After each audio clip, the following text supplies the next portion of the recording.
Retomou aí o Congresso Nacional e os bolsonaristas levaram aí um balde de gelo. Os bolsonaristas estavam com a esperança de que tá tendo aí uma animosidade entre o Arthur Lira e o Lula. Porém, a briga do Arthur Lira com o Lula, o toma lá da cá que eles fazem, é jogo político. Ou seja, o Lula quer uma coisa, o Lula quer mais dinheiro no orçamento pro PAC, e o Arthur Lira quer mais dinheiro aí para as emendas e mais poder para ele e quer eleger o sucessor dele no ano que vem, porque senão ele sabe que ele tá ferrado se ele perder poder e se ele perder influência. Então é uma briga que envolve isso, lado político.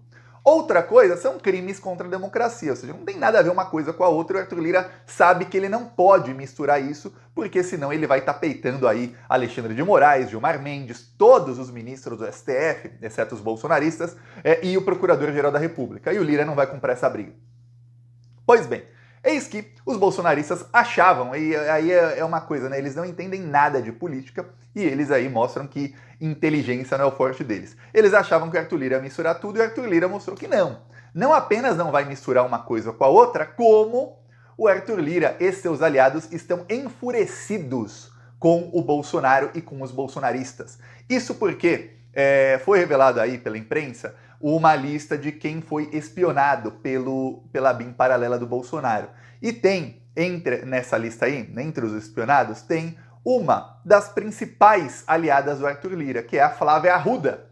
A Flávia Arruda, ela era ministra da Secretaria de Governo do Bolsonaro. Para quem não sabe, essa ministra é a ministra que fazia a ligação do Palácio do Planalto, ou seja, do Bolsonaro, do bolsonarismo, aí tinha ela no meio, com o Congresso Nacional. Então, quando o Arthur Lira queria mais emendas lá do Bolsolão, lembremos que o Bolsolão eram 19 bilhões de reais por ano, sem transparência alguma, ele colocava o dinheiro onde queria, roubavam tudo ou quase tudo. Quem fazia a ligação ali e a liberação das emendas, de 2021 até 2022, era a Flávia Arruda. Ela quem liberava as emendas. Pois bem, ela foi espionada pelo Bolsonaro. Ela foi espionada quando já era ministra. Uma das principais aliadas do Arthur Lira, espionada pelo Bolsonaro, pegou mal, pegou muito mal. Também foi revelado que o Bolsonaro espionou outros 3 ministros do seu governo. O Abraham Weintraub, o Carlos Santos Cruz, que é aquele general Santos Cruz, e lavajatista, assim, até a morte, aquele cara, e também espionou o Anderson Torres. O Anderson Torres, antes de ser ministro, ele foi alvo aí da BIM paralela, não se sabe o motivo. Pois bem, eis que, no caso aí da Flávia Arruda, pegou mal. O Arthur Lira já estava irritado porque no dia em que teve operação contra o Carlos Jordi, o Gustavo Geyer, eu mostrei aqui no Plantão Brasil, não dá nem para mostrar de novo porque estava nos stories dele. Então, stories ficam 24 horas, depois vai embora. Mas nem precisa. O Gustavo Geyer fez um story ali com um recorte de uma matéria da Globo que dizia que a Polícia Federal ia arrombar a porta do gabinete do Carlos Jordi, mas isso não foi necessário porque a Câmara dos Deputados forneceu a chave aos policiais. Aí ele disse, o Arthur Lira deve explicações. Como é que a casa é a Câmara dos Deputados, cede a chave assim do gabinete? Então todos nós podemos ter a chave dos nossos gabinetes cedidas para a polícia? Pegou mal. Pegou muito, muito, muito mal. O Nicolas Ferreira também compartilhou aquilo. O Nicolas não deixou 24 horas, ficou umas 12 horas nos stories dele. Mas o Nicolas depois fez vídeos. O Gustavo Guerra também fez um vídeo que está até agora lá no Reels dele. O Nicolas fez vídeos nos stories em que ele cobrava ali o Pacheco e o Arthur Lira. Saiu matéria na imprensa na semana passada, no começo da semana passada, dizendo que o Arthur Lira chamou o Nicolas por uma conversa e que o Nicolas saiu com cara de bunda. O Nicolas saiu assim, atordoado. O Arthur Lira deu aí a entender que, Nicolas, se você continuar fazendo palhaçada aí, a gente vai mover o processo de cassação contra você e você não dura 2 meses. 2 meses você não dura, viu, Nicolas? Você vai pra rua. Então, se prepara aí ou cala a boca. Então, o Nicolas Ferreira, ele passou também a mensagem ao Gustavo Geyer, muito provavelmente, porque não tem notícias da reunião do Gustavo Geyer com o Arthur Lira. Mas, se o Nicolas estava, ele e o Gustavo Geyer são assim, os dois, já não falam nada de Lira, de Pacheco, caladinhos. Eles mantêm ali a narrativa de que há uma perseguição contra o bolsonarismo, de que o cidadão de bem está sendo perseguido pelos traficantes, porque os traficantes dominam o país, estão perseguindo os cidadãos de bem que estão tentando salvar a nação desses traficantes. Esse é o discurso do Nicolas, viu? E do Geyer e de todo o bolsonarismo. Mas eles não citam mais Arthur Lira, não dizem que é um escândalo invadir aí gabinete. Provavelmente eles queriam o quê? Que arrombasse a porta do gabinete? Não é melhor dar a chave em vez de arrombar a porta do gabinete?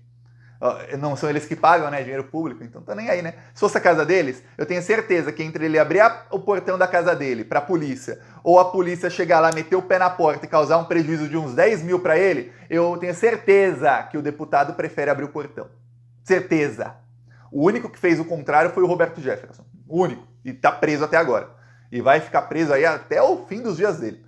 Pois bem, eis que o Arthur Lira deu um enquadro ali e, ok, o pessoal ali ficou mais mansinho para com o Arthur Lira. Só que quem se deu mal nisso tudo aí foi o Bolsonaro.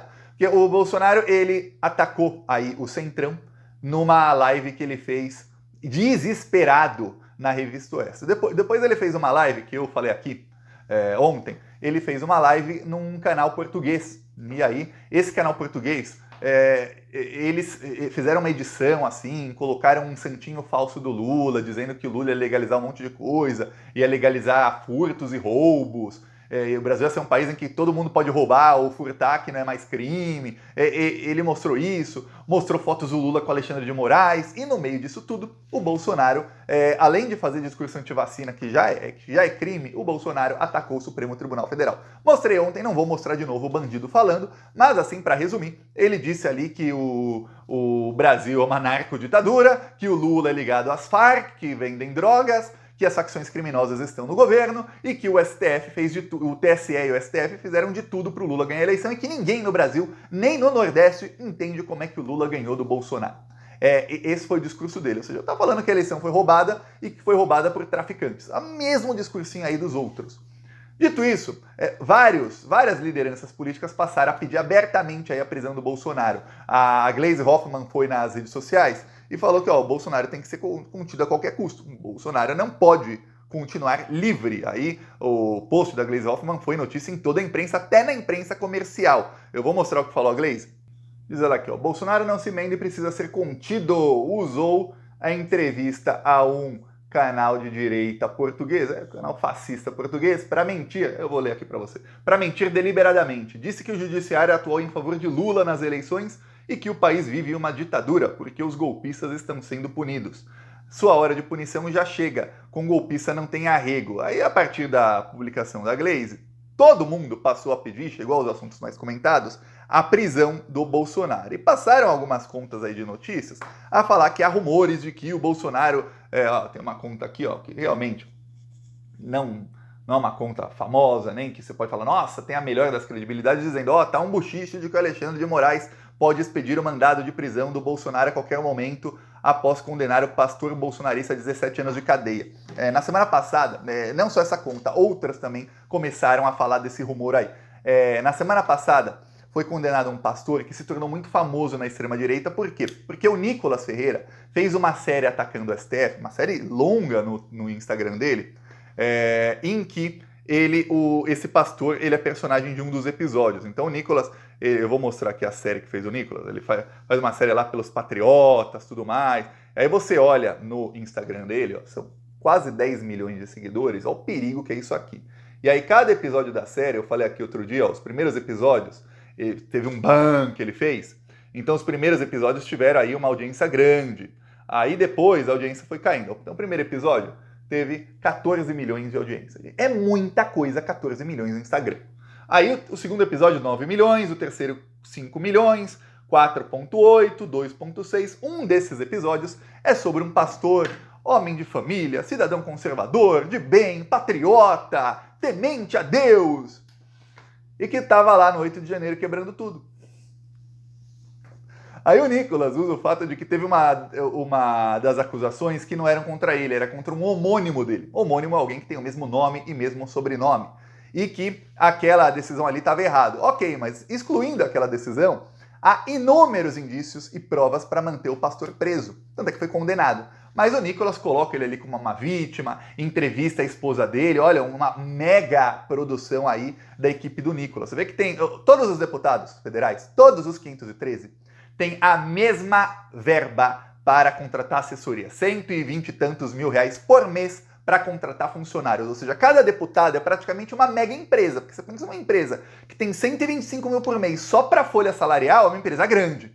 Cada deputado é uma mega empresa grande. Alguns, você não sabe o que faz, o que esses deputados fazem. Outros, você vê que eles estão aí e usam esse dinheiro todo para fazer mega produções. O Nicolas fez uma série no Instagram dele, uma série no Instagram. Aí, tudo aí. E aí, quando alguém vai falar, Thiago, mas não é ilegal? Não, porque ele tá, parte do mandato dele. Ele disseminar a narrativa que ele foi eleito para disseminar. Obviamente, no meio disso tudo aí, ele comete alguns crimes. Vou falar, do jeito que foi produzido, ele deixa tudo bem insinuado ali, viu?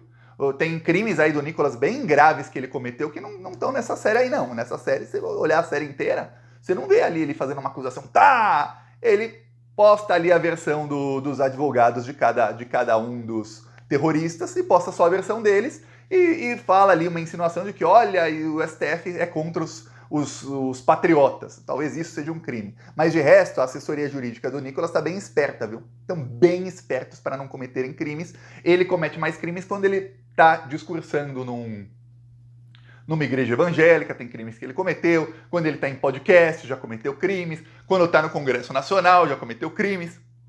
Mas nessas megaproduções, não. Então, o que acontece? Depois disso, esse pastor ficou famoso. Ele foi condenado a 17 anos de prisão. Não adiantou nada. Fez lá o episódio dele, 10 dias depois está condenado o pastor. Pronto.